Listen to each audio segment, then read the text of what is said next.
What is going on, golf fans? It's your boy Gsluke here with our weekend review stream for the Wyndham Championship. It's early on a Monday. Got ourselves a little coffee in the cup. Gonna wake up by talking some shit about some lineups. In fact, a lot of shit about my own main slate lineups last week. It was just a complete disaster for me. So we can definitely take a look at those. And like I said, get a few barbs out there. That's what the show is for. And then obviously look at the strategy side of things. Take a look at some of the chalk, maybe some of the guys that came in higher owned than we expected. Cough, cough, Denny McCarthy. And then maybe some of the guys that were a little bit, untouched, right? Maybe that were a little bit lower owned than we expected too. So the idea here, right, is just to take a look at last week. And rather than just going out there, playing it, looking at your results and moving on, actually trying to pick something out that you can learn from, right? That you can incorporate into your process to make yourself a better DFS player. So that's the idea. If you guys want your lineups looked at, right, want me to actually,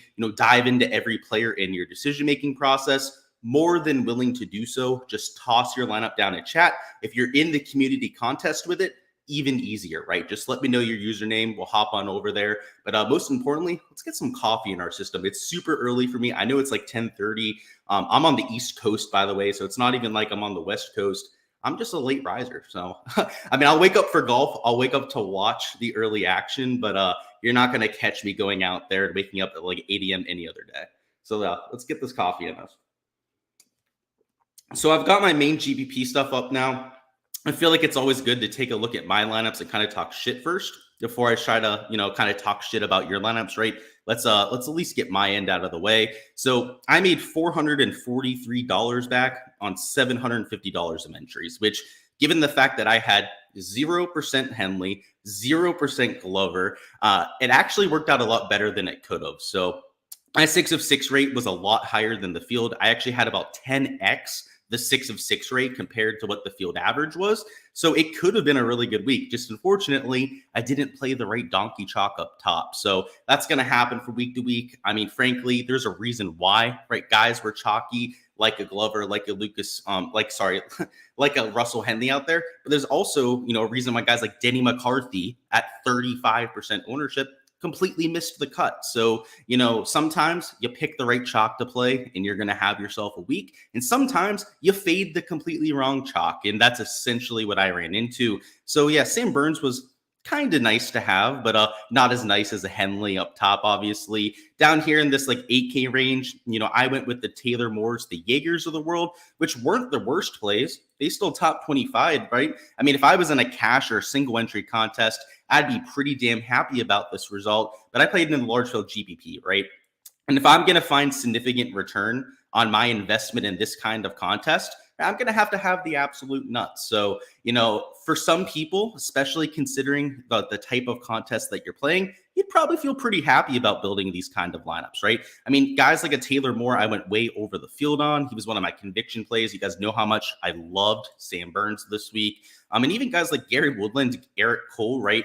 Guys that were also conviction plays in my player pool completely went off, right? Top 25 finishes pretty much across the board. So I kind of wish I was heavier on the 2 to 3 maxes. I kind of wish I was heavier on the single entry builds, but it's easy to say that in hindsight, right? I'm a GPP player. I'm a large field aggressive sort of player. And the reason why I faded a Henley and somebody out there like a Lucas Glover was because of the ownership, because of the contest that I'm playing against, right? Because even if I went out there and I played the chalky players that I wanted to, look how tough it would have been to get the optimal, right? You had to have pretty much the nuts across the board, right? His worst finisher was a T14 finish.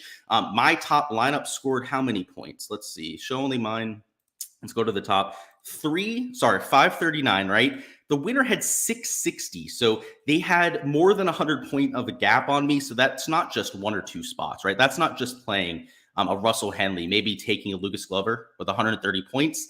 That's 1 or 2 other spots that they absolutely killed it with. So the point is, when you take a super chalky guy like a Henley, right? Glover actually wasn't that chalky in this large field GPP, which is super surprising for me. I thought he was going to be a lot chalkier than that.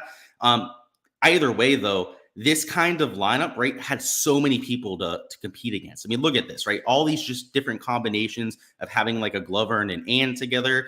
Down here, you have a lineup that doesn't even have, let's see, I guess it does have the core 3 in there, but it has guys that finish like T51 in it, right? Like a Doug Gim, and it still beat me by 100 fantasy points. So when you're going out there and you're putting together these chalky builds, right? Especially Lucas, I'm sorry, I keep saying Lucas Glover. Russell Henley was really the really chalky one, right? Like 23, 24% owned, depending on what contest that you were in. It's just so hard to differentiate yourself at the other 5 spots that I'd rather make that where I was getting my leverage, right? Where I was going to, either win or lose my week, right? Was on a Russell Henley, right? I'd rather it be up top where I'm making those kind of decisions than towards the middle to bottom of the board, right? It's, for me, at least, that's my strategy. That's how I prefer to play my lineups. Of course, everyone's going to have a different type of strategy that they went after, but that was my main pitfall this week. So congrats to anyone up there that had those lineups. Essentially, out of those 2 players, I had everyone. I had Horschel in my pool. I had a few shares of Benny Ann in a few lineups. I wish I had a whole lot more Benny Ann, to be honest, especially at just 10% ownership. But sometimes that's how the, cookie crumbles, right? You're not always going to win a GPP. So it just depends on the contest you're in. Like I said, if I had these in like 2 to 3 maxes, I would have had a much better week ROI wise. So I know what I'm signing up for, right? I'm not going to bitch about that. I know exactly the kind of contest that I'm playing because it's sustainable for me, right? I have that long-term approach. I only play the $5 GPP as opposed to the 20, so it can be a little bit more sustainable for me because, if I was having $1,500 swings every single week, right? I mean, I'm not going to give away my bankroll, but that would be a lot tougher to swallow, right? Than, let's say, just losing the $300 that I did here, right? For me, $300, I don't want to say I can scoff at that, or you can't do that every single week and think that that's going to be sustainable. But if that's going to be a horrible week for me, right, where I'm avoiding the guy that won and the super chalky guy that finished in second, then that's fine. Like that's acceptable, right, in my book. So half the point of these live streams is not only to help you guys out with your strategy, but also to give you guys some much needed perspective as well on what your expectations should be, depending on what kind of contest that you're in, right? If you're in a large field GBP, especially if you're not 150 maxing it, you should be essentially burning that money on fire. You should not be expecting to get that money back. If you're 150 maxing, you should be expecting to get like half of it back, I'd say, right? If not, hopefully they're in the profit for some weeks. So that's it for my exposure. In terms of the community contest, I finished like middle of the pack. Let's see. So SMAC won. You can see he had a lineup that scored 553 points, which is excellent. Again, that's only 100 points less than the GPP winning score. And he had a 5 of 6. So he had Glover, he had Henley in that lineup, also Benny Ann and Siwoo Kim. So obviously Siwoo kind of held him back, but at least he had 5 guys through the cut. So good stuff there. Let's find mine. I think it was like 33rd place there. Yeah, at 5 of 6. We had Sam Burns, Lowry, JT, right? Just it wasn't Henley. It wasn't Lucas Glover, right? Who won the golf tournament. Just really, that's the theme of my week. Going out there, having decent plays that had just okay weeks, like especially for JT T12, like that's just okay even at his price tag. Whereas a lot of that chalk, the guys that frankly, a lot of people were on this week. That's the frustrating part, right? Went out there and had themselves a week. So I don't know. When that happens, when a lot of the community plays go off, I'm not going to have a good week. That's just my strategy. Like I said, I'm much more aggressive because of the contest selection that I play in. And when everyone that's being talked up in all the big programs goes off, I'm not going to have a good week. That's going to be the case like 99.9% of the time. Good morning. It's 7:30 in Cali. Yeah, that's super early. I would definitely not be up by then. A little bit too early. Check your lineup in the round 4 tourney. I got you, John. So you're Johnny 3 Sticks. Sounds good. So I've got it up here. You finished. Let's find you here. I didn't enter a lineup for Sunday. Look at that. Pay in the rake again. You're welcome. Let's see. Where's Johnny 3 Sticks, though? I must have passed you, huh? Oh, there you are. Sorry. Definitely passed you. And they're in 7th place, so you're in the cash. Good stuff. Congrats there, John. And let's look at your lineup. So first off, we have ourselves Russell Henley and Glover, Dietrich, Kim, and Bennett. So you definitely had some chalk up there, which you have to have for Sunday Showdown. So completely fine with that with a Henley and in Glover. And then down low, you had a Dietrich, Kim, and Bennett. So 3 players I would consider, at least with the Sam Bennett play, to be a pivot, right? Michael Kim still got some ownership. Same thing with Thomas Dietrich. So I would say if this was like in a single entry, I would be kind of okay with it. It just feels a little chalky to me, right? Like I would say at least 4 of your 6 players I'd consider chalk. And then maybe Dietrich and Bennett were a little bit of pivots there, but still, 13% owned on the Bennett, right? Like I know he was lower owned in GPPs. Same thing with Thomas Dietrich here. I know he was lower owned in GPPs than this 13% number, but that's still, they were still like 7-8% out from my understanding. And have to double check on my ownership sheet there for Sunday Showdown. But this lineup, maybe add one more pivot, right? So maybe rather than taking like a Thomas Dietrich, you took like one of those early AM golfers. Now, off memory, I think only like Taylor Moore went off from that group. And he actually was somebody that was in my poll right around that price point. So I know it's hindsight. I know I'm really nitpicking here, Donnie. I liked your lineup. It cashed.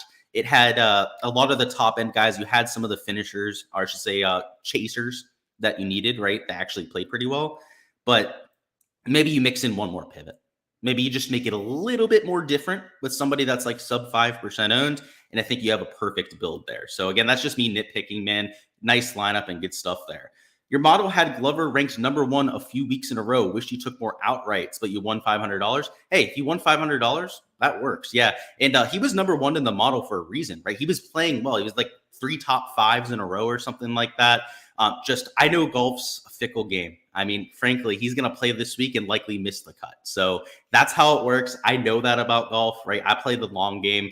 And sure, yeah, I wish I played more of them this week too. But at the same time, I expected his ownership, we'll look at my projections here in a little bit, to be like twice what he came in, right? And we're seeing some weird trends with ownership over the last 3-4 weeks where players are being steamed up and certain guys are getting steamed down. And frankly, let's just talk about it now because it's probably the most important thing I noticed this week, especially from the strategy side, was that Denny McCarthy, right, came in 35% owned inexplicably, right? Just way, way higher owned than you could have possibly imagined. Then you had a few guys come in way lower owned than you possibly could have imagined, right? A few players like Lucas Glover, right? He was super cheap. It was only $7,500. Made no sense considering the form that he had. Considering that he's played decently at this golf course in the past. He was number 1 in my model, right? In terms of recent form, also in terms of total model ranking, number 4 at this golf course. I mean, that is just, it's absurd, right? And he came in 8.1% owned. That made no sense. No sense whatsoever. I can't even explain it, right? Ownership to me is very, very predictable.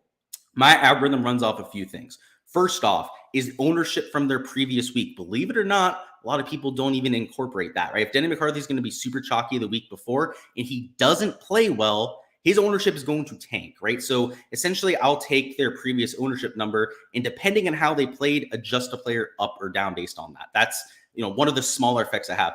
Another one is how much a player's talked up, their points per dollar projection, which those second and third factors there were unbelievably checked for Lucas this week. I mean, let's think about it, right? Points per dollar projection. He was number 1 in the field for me. He was number 1 in the field for almost every projection system I'd imagine. I didn't look across the industry. I don't really compare my projections to others because, frankly, the other people do. I don't know how they do their projections. I don't care about them. Frankly, I don't think they're very accurate for these other people. But he was my number 1 for me in points per dollar, right? And then every show was talking the guy up. He made perfect sense. He was coming out on absolute heater, 8.1% out. Like normally this kind of guy, 20% owned. I think I had, what was his ownership projection? I had him at 8.5%. So I guess I honestly wasn't even that far off. At least in the back of my mind, I thought he might be 14 to 15% owned. I thought he might be even higher owned than we were expecting. And I couldn't pull the trigger. I wish I did, because if I would have trusted my ownership projections, if I would have just looked at the numbers and purely played them, that would have been sick. But again, my experience with playing PGA DFS just told me otherwise, right? Just tells me that he was going to be a little bit more chalky than at least what my ownership projections thought. Definitely not a top 10 in the community contest this week. You think you took 58th, Travis? That's not good. Yeah, you've been on a heater though, so you were kind of due for maybe not such a good week, Travis, right? That's just how it works. Let's take a look though. You said the main one, right? You said 58th. Hey, we got to look at the good ones and the bad ones, right? That's all right. So 3 of 6 for you. You had Lowry too. I was all over him. Same thing with Cam Davis. He definitely paid off for you at that price tag. But then you had Smalley miss the cut, Griffin, and then Hahn. Griffin, by the way, was absolutely sweating buckets yesterday afternoon, whether he was going to make the playoffs or not. But yeah, Hahn, I wasn't on this week, but I could totally see you playing him, right? Especially at like a short golf course. That's the kind of track that he'll typically play well at. Smalley, of course, I love this week. And Ben Griffin, same thing. So I have no issues with your player selection here. In terms of like your lineup composition, no problems either too, right? I know Smalley was like 30% owned. That was only because it was the community contest, right? He came in higher on there. Same thing with Sam Burns. He was only 30% owned because it was my contest, right? And I talked him up so heavily this week. You had essentially pivots across the board, except for Alex Smalley, right? Smalley was what? Let's check his actual ownership. He came in 17.5% owned. So you had one piece of like moderate ownership, and then, maybe Sam Burns, you'll say is like a second piece of moderate ownership, and then 4 pivots. Absolutely love it, especially if this was a large field GPP lineup. If you were in a single entry, I don't think you have to be this different. So kind of to show you my lineup here, right? Like I was pretty different too, right? This is more of like a large field GPP kind of lineup for me. But if I was entering this in single entries, which I didn't do this week, that's why I'm not showing you guys single entry lineups. I didn't enter any outside of the community contest this time around, at least for main slate. I probably wouldn't have entered this, right? I would have been maybe a little bit more chalky. Maybe I would have played Lucas Glover again. Hindsight's 2020. I probably wouldn't have played him, but I would have hoped I would have at least. This week was yikes.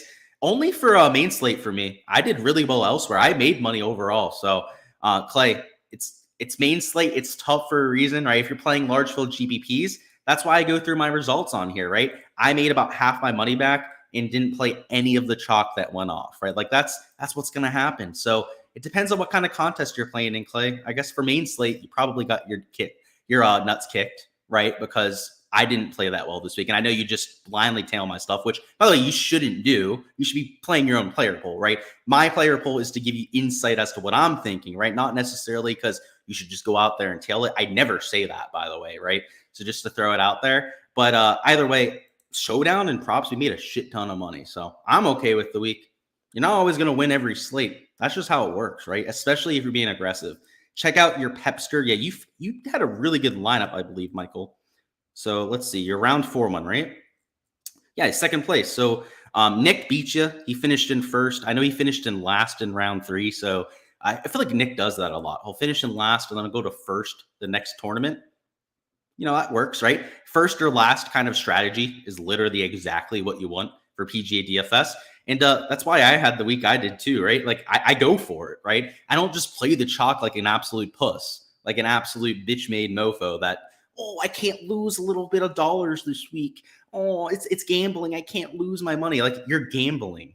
You're playing DFS. I know it's a skill-based kind of contest, right? Like we can agree on that, but you're still gambling against other people with a built-in rake. Like you can't be soft if you're going to play PGA DFS. Like I know I'm kind of addressing that comment we just got, but like you can't be soft, right? Nick's not soft. Nick finished in last place, burned his money, then went out there in 6x'd his money the next day. Because you know what? He didn't play all the chalk. He played a 3% owned Lindheim. He played a super low owned Robert Streb, right? Like Matthew Neesmith, I told you guys to potentially play because of his playoff positioning and so on and so forth, right?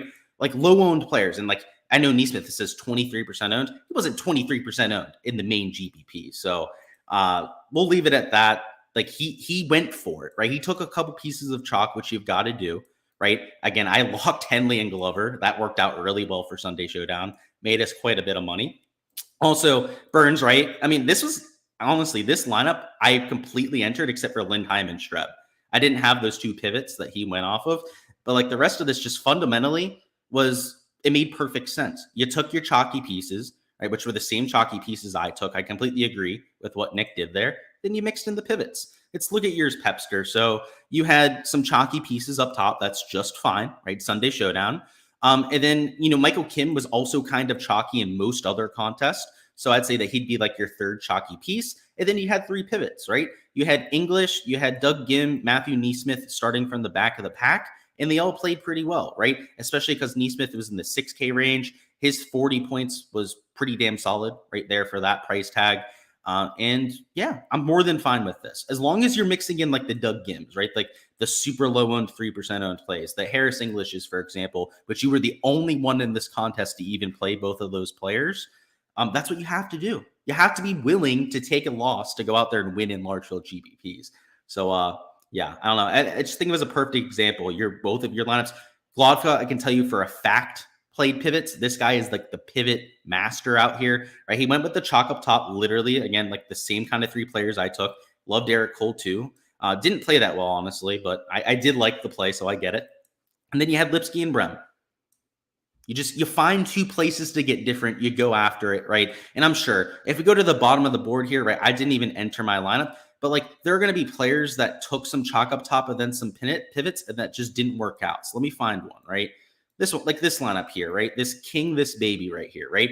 This lineup was put together beautifully too. This same kind of lineup as the ones that won the contest, okay? Right? Had Henley, it had Glover up here, right? And then his pivots just didn't work out. Like Vince Norman, right? At low ownership just sucked. Like that's going to happen. That's golf, okay? Right? He had Westmoreland who shot +5. Like sometimes like your guys just suck, right? And sometimes your lineups are put together well, right? There's really no difference in the thought process between this guy, King This Baby, and Nick, Pepster, Glodka, UK Mr. Bean, all these guys that cashed in the single entry contest. So just know that they're fine lines, right? You can build perfectly good lineups and still lose GPPs.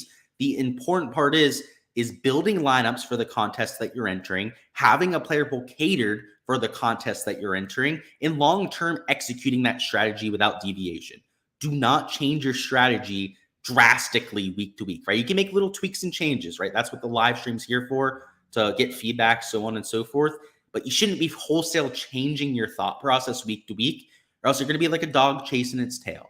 You're going to be going out there, never getting the performances that you want because you're never commit to something long enough to actually reap the benefits from it. So that's what I'll say about that. These live streams, again, as much perspective as much as they should be for strategy talk. And let's look at some ownership numbers. So I had, was talking a little bit earlier about potentially looking at Denny McCarthy's ownership and a few other ownership numbers that surprised me that we should probably take a look at here. So let's bring that up. Let's go through the comments and chat, and let's wrap it up with some strategy. How am I feeling about our best ball contest? I don't love the middle part of my lineups, frankly. They're like very average. They're like, I don't know. I feel like that draft, people just like fished for all the skill position players. Like, I don't know. We can bring it up, shall we? Right? It's drafts active. It's this one. I don't like my team, frankly, like at all. I started off with like players I thought we were getting value on. Like I got Eckler, Breece Hall. AJ Brown was my second round pick. Got him at good ADP. I have a lot of good skill position players, but like I have one tight end. My quarterbacks suck because everyone else in this draft is just like taking hella quarterbacks like early in the rounds, or taking like tight ends they were drafting like in the first like 5 rounds. Like I don't know. It'll be fun. We'll have to see how it works out. I'm never a huge fan of when people are like drafting like crazy. That kind of felt like what it was like. Did I have the other tab up? Oh, you couldn't even see my lineup over there. I'll bring it up again. I'm not a huge fan of how they were drafting. Let's see. So like you can see I have Lawrence and Tua as my quarterbacks. Kind of makes me want to throw up in my mouth. Pat Fryermuth's my only tight end. I'm the next draft pick here too. So I guess we probably need a tight end, but look at this. They're all like 137, 142 ADP. Like I'd be fishing like hell to even take a tight end here. That's what I mean about the draft. So, hey, there's hella skill position players. I guess I could take, Brian Robinson if I really wanted to. Apparently he's going to get a pretty good workload this year. I could go down, take a few like Elijah Mitchell flyers, right? Hope that he gets a bigger workload than we're expecting this year. But like I already have a stacked ass team. I already have Breece Hall, Eckler, and Rachaad White. Like I don't know. Not my favorite draft. I'll say that much. Maybe it's my fault. Probably is my fault, but oh well. All right, let's look at some ownership numbers, see what we've got going. Yeah, Nick's a good player for sure. Absolutely. Glodvica, very good player. You see him at the top a lot. A bunch of guys over there in the community contest, for sure. Agree. McCarthy could be a good bounce back. Yeah, probably. No one's going to play him, right? Yeah, look at this ownership number, 35%. By the way, if I knew that, there's zero chance I would have played him. So unfortunate that he came in that highly steamed. And a few reasons why I think that happened. So let's go through it. So this 8K range in general was much lower owned than it probably should have been, right? Like even guys like an Aaron Rye, right, came in like I'd say like reasonably owned. But then you had guys like Benny Ann who were only like 10%, Bo Hostler 8%. Ownership had to go somewhere. Like no one was in love with anybody here in the 9K range either, right? Like your highest owned players were JT. Well, sorry, not JT. JT Poston, I should say, 22%, and then 24% on a Cebu. And then everyone else was like 10 to 12% owned. I mean, like that's really low compared to most slates. I mean, normally it's like a 15% average, maybe a 16% average for most of the players there. Everyone loved Denny. Like every single tout this week talked up Denny, said like, oh, I know he's going to be chalky, but I'm still playing him. And it felt like literally no one could think of a reason to fade Denny McCarthy. The reason to fade Denny McCarthy, by the way, is that it's golf, that it's completely unpredictable, and you can never tell what's going to happen the next day in this crazy-ass sport that we try to predict. And if anyone's going to be 35% owned, you should automatically fade them. What this is important, what we should take away from this, right, from the situation, is that this can happen. That we might start to see players that are going to be 35% owned. In the past, people hadn't researched enough. The PGA DFS community wasn't educated enough to go out there and make somebody like this 35% owned because of how many casuals out there in these large field contests would go out there and just randomly select players or go, oh, I know that Patrick Reed guy, or go, oh, Jordan Spieth, love him. Going to use him in every lineup this week, right? There's not many of those idiots anymore, right? That just go out there and blindly play a player pool. I mean, it's not 100%. It's not even 50% of the players out there that are making educated player pools and bets, but it's like a solid, let's say 30, 40% of the players now. And that has a huge impact now on the ownership numbers that we're seeing. They're getting more polarized. Some of your pivots are even more so of pivots. It's almost like ownership in large field GPPs is starting to mirror the large higher dollar single entry contest, right? You're starting to see a little bit of a change, right? Where in the past, the chalk used to be super chalky in those single entries. Whereas for this week, right, Denny McCarthy in large single entries, at least the ones that I was able to get data from a few of my buddies, was like 40% owned at most. I think in one of them, he was like 44% owned. And one of the higher dollar single entries, I think that was the 555 that he was in. Maybe it was the $200 single entry. Not 100% certain, but he wasn't like 50% owned, right? Like this ownership is starting to get a little bit more efficient, is essentially what I'm saying here, right? People are starting to identify the better plays and are starting to play them more in droves. The unfortunate part about that, right, is that, you know, the players that we're going to want to get to on a week in, week out basis now might be higher owned, right? Those core plays that I put out there in a Monday, morning, right? There's a reason why they're going to be highly owned. It's because they're the best plays on the slate, right? That's essentially the idea with a core play, right? I put it out there. It's a guy I'm taking for early betting value there on a Monday, which if they're a good betting value, 99% of the time is equivalent to them being a good value in DFS, right? Because DraftKings, FanDuel, when they're putting together this pricing, they use the outright odds to do so, right? There's a reason why they wait for the board to drop before going out there and posting their pricing, at least in most circumstances. So maybe not for majors, but for most just regular PGA Tour events, right? So that's why I liked these kind of players, right? Because they make a whole lot of sense. Going into the future, I'm probably going to bump up their ownership even more than usual, right? I wasn't the reason that Denny McCarthy was higher owned than he should have been. It was because he was such a good play, right? So that's the distinction there. That's something that I'm probably going to have to think about going forward, is that because people are more educated when playing this game now we're going to start to see more efficient ownership. So let's see, what do we got? 90% of our lobby are just first-time best ballers. Yeah, that's what it looks like. It looks like they're just trying to like fill their roster spots, right? So what I think we should do, Travis, if you're looking for a strategy, is just like you take all the skill position guys. Like you're going to have tight end that probably sucks, but if you're getting just spike week after spike week from your wide receivers or running backs, you're probably still going to win by the end of the year. So Yeah, it's tough. You said you're pretty happy with your team thus far. You adjusted after the second round how you were going to draft. See, the thing is for me, Travis, I don't like doing that because I like taking like best player available, right? Like as much value as I can possibly get, especially like for a best ball format where you're not like set to a certain amount of players that you have to use. So yeah, that's kind of against my ideology, I'd say. Overlay watch for the FedEx Cup. Yeah, I've heard that too. And overlay watch for the best ball on DraftKings. Apparently the big $20, I think it's the $20, maybe it's a $10 GPP that they're doing there, isn't even going to get to like 3/4 full. So if that's the case, then you know your boy's going to 150 max that. I'm going to have to set up a bot to draft. So that'll be fun. Because your boy's not going to have time. This coffee is really hot. I just had to like spit a little out. It's been sitting there for like a half an hour. It shouldn't be that hot. Jeez. Starbucks, you got to get your shit together. All right. Let's go through a few other ownership things.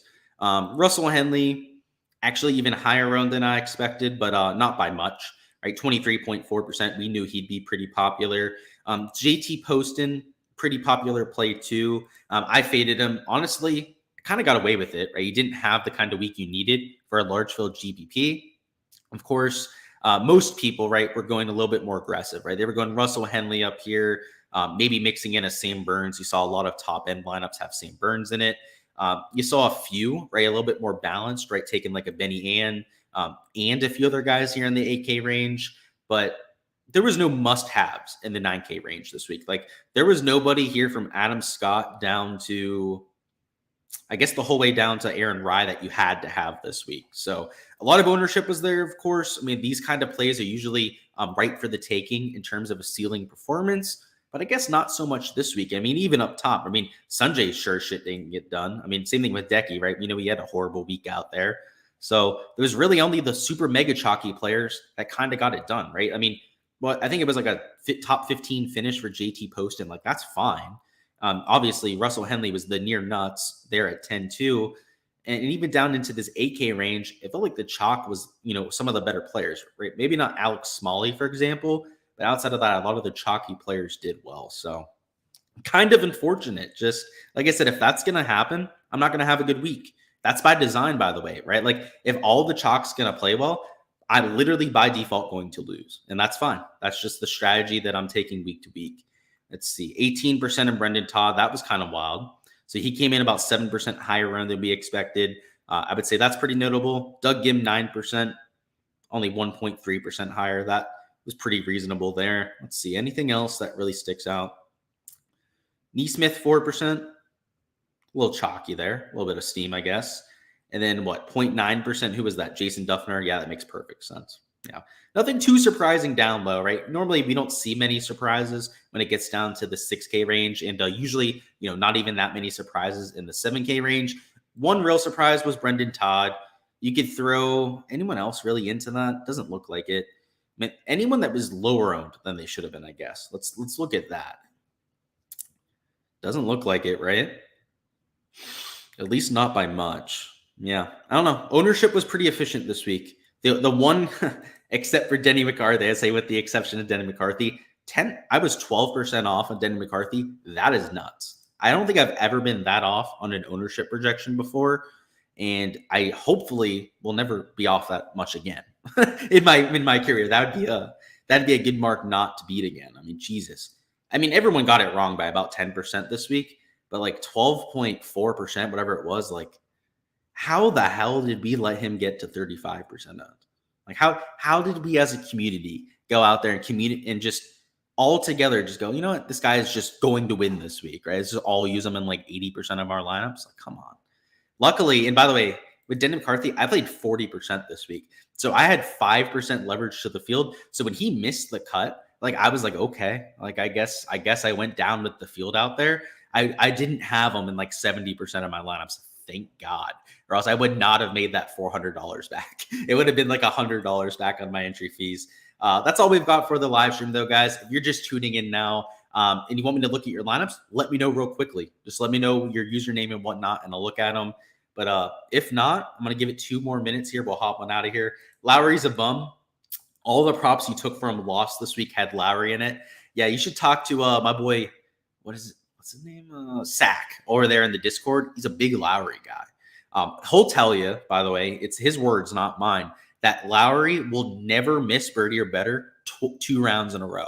I believe he missed birdie or better all 4 rounds this week. So you have to take that up with Sack. He's the big Lowry guy. Thank you for the profitable week. Of course, those LAB putters, the lab putters are awesome. So you have Scott and Glover. Yeah, the one with the split grip, right? Right, where they have the one up top, obviously, and then they have their, it's not anchored, right? It's like a double grip that they're going with. That's cool. Obviously, you've got the jailbird putter, right? It's helping a lot of people out there too.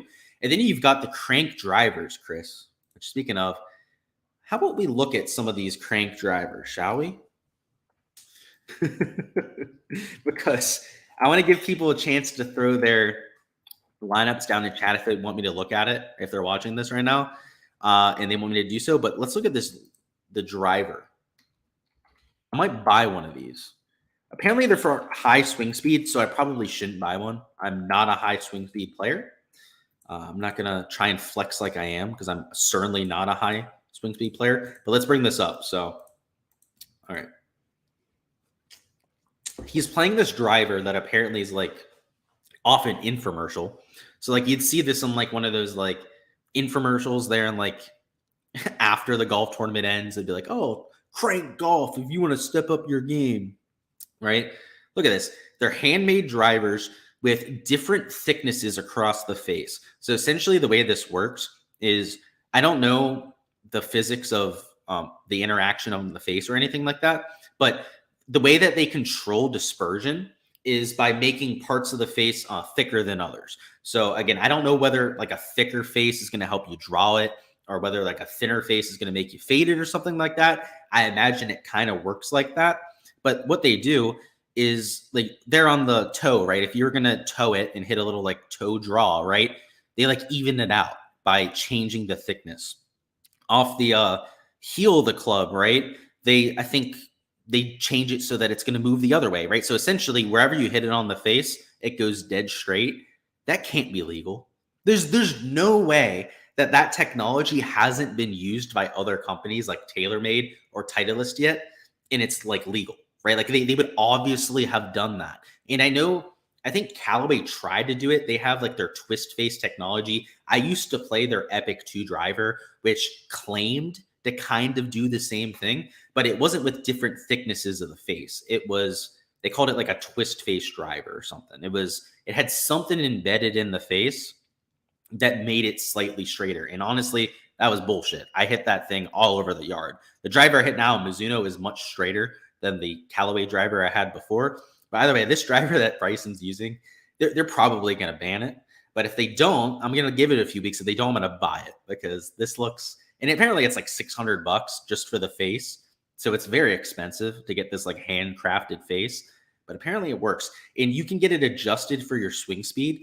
So like, I guess I can get a slower one, right? I can say I want like a regular swing speed driver, because I'm not a high swing speed like any of these guys, but maybe I can get the one that's a little slower. I don't know.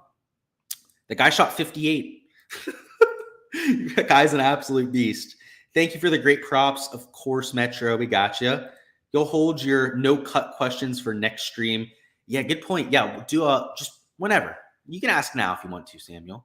Yeah, no cut stuff. It definitely makes it a little bit more fun. The broomstick, yep.